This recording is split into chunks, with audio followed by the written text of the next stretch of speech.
Maraming salamat po sa inyong suporta sa The Simple Rich Menu. Lalo-lalo na po sa pag-subscribe, watch, like all my videos. Thank you so much sa inyong mga suporta.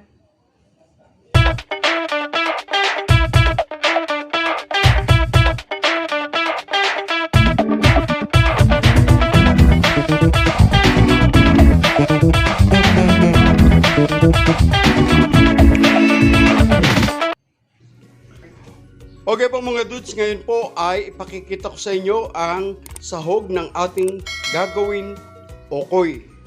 Yan, gagawa po tayo ngayon ng OKOY.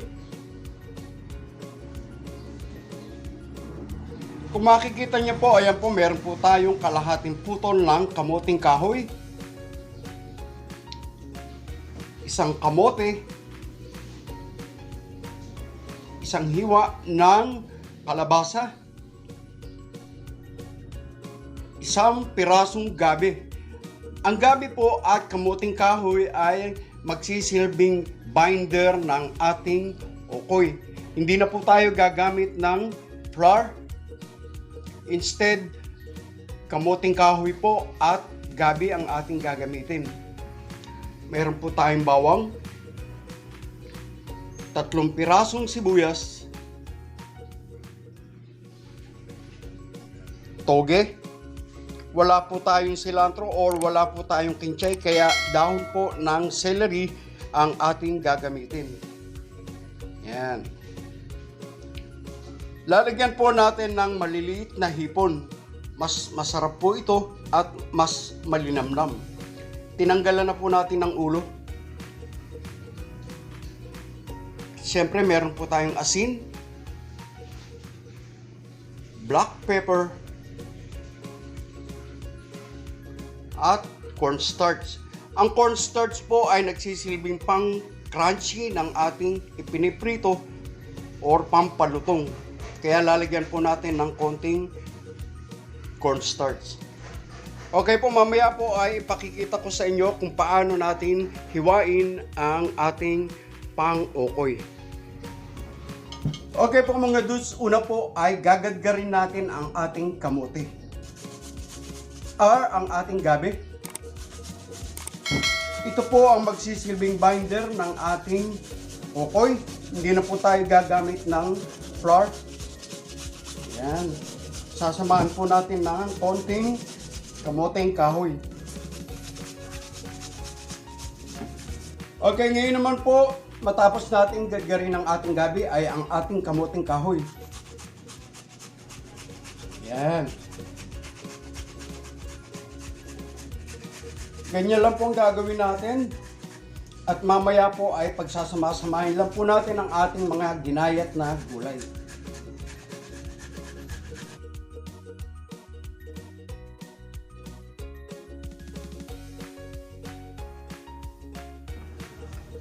Ngayon naman po ay ang ating kalabasa. Maninipis lang po.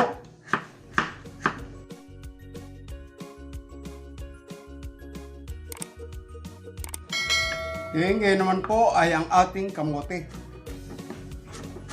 Maninipis din po.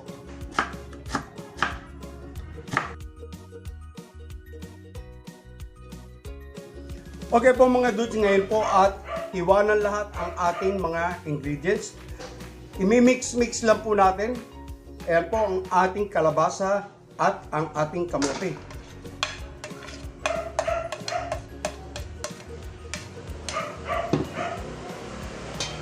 Ang ating pong toge at ang celery leaves.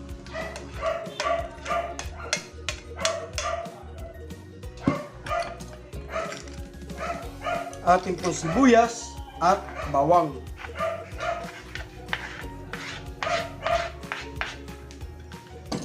Okay. Halo-haloin po natin ng konti. Masarap po ito pang merienda or pang ulam. Yan. Ilalagay na po natin ang ating ginadgad na kamuting kahoy at ang gabi. na magsisilbing binder po ng ating OKOY. Yan. Mix lang po.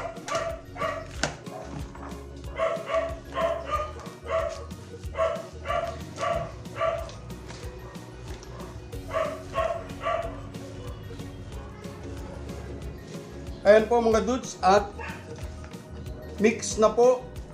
Kinakailangan po natin i-mix ng mabuti para pantay-pantay. At ngayon po ay lalagyan na natin ng asin. Mga 1 kutsarang asin at dagdag pa ng konti. Lalagyan po natin ng paminta. Yan. At syempre po, ang ating paboritong baka naman, magic sarap.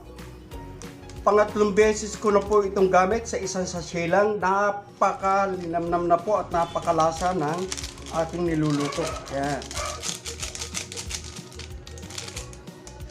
Lalagyan din po natin ng cornstarch. Ito po ay magsisilbi parang pang-crunchy ng ating OKOY. Yan. Mga 2 kutsara lang po yan. Mix uli natin na mabuti. At ready to fry ang ating OKOY.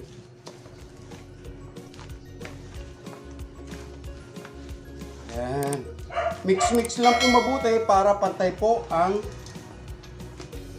lasa ng ating mga ingredients.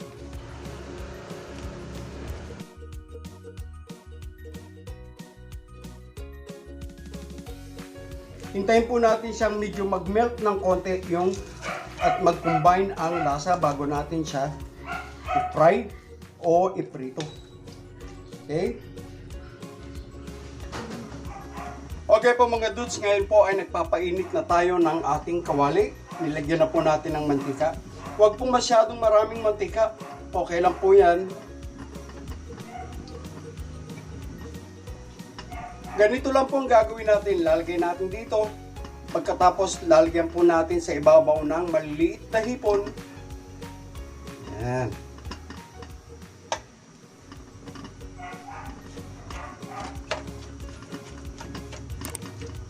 Napakasarap po ng ating OKOY.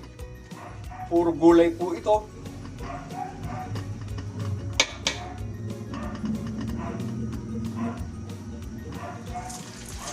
O, ganyan lang po. Medyo i-flat natin ng konti.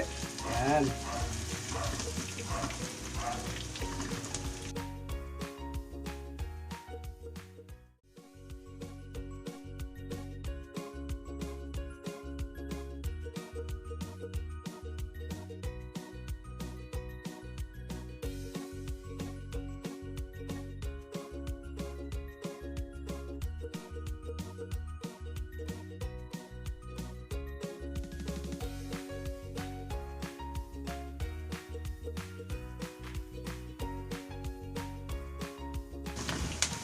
Kita nyo po yan, hindi na po natin siya ginamitan ng harina or ng flour dahil po masyado pong madikit na po ang ating kamote at ang ating gabi.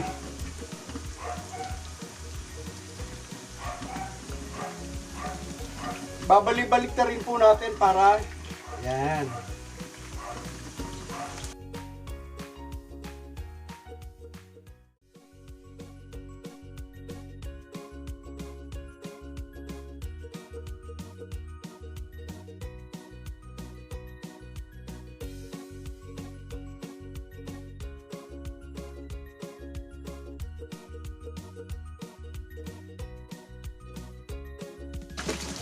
Ayan. Sandali lang po at maluluto na ang ating OKOY.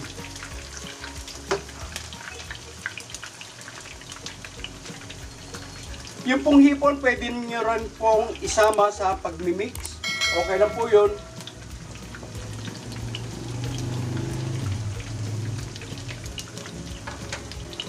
Ayan. Pinakita ko lang po sa inyo yung una, pero ngayon po ay isinama na natin ang ating hipon sa pag-mix. Ayan po, at malapit nang maluto ang ating okoy.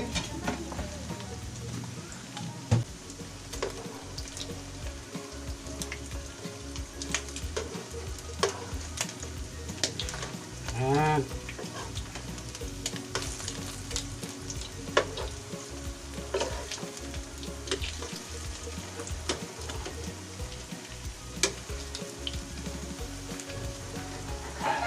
Sandali na lang po at kakain na tayo.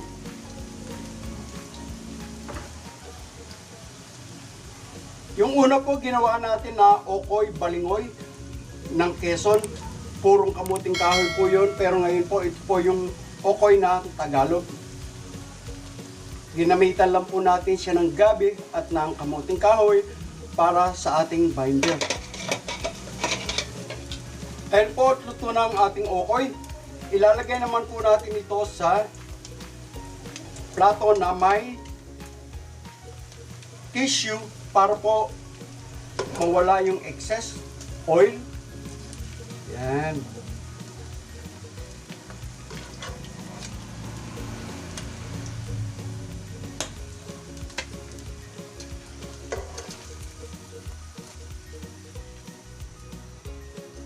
Ganyan lang po.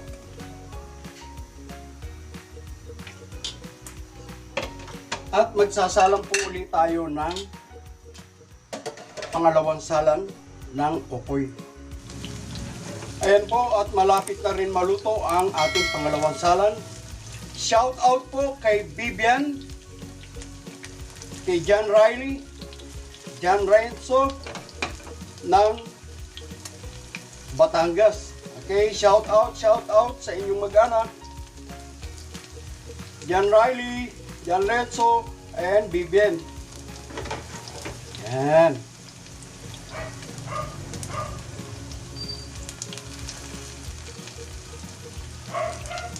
Shout out po sa inyo lahat. Dean from Japan, ang aking BFF. Shout out. Siya nga pala, kaya ko po ito sinut ay dahil sa aking mate, ang sa aking kaibigan na nasa US. Ayan. Shout out po, shout out Arlene Gose. Arlene, ito yung okoy na hinahanap mo. Ayan. Shout out Arlene.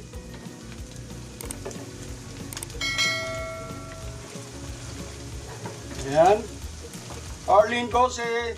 Shout out Francisco, Arlene Francisco Gose. Shout out, shout out. Ito na po ang ating okoy. Hindi na po tayo nagtimpla ng vinegar na sausawan dahil meron na po tayong nabili na mix na ang ating okoy.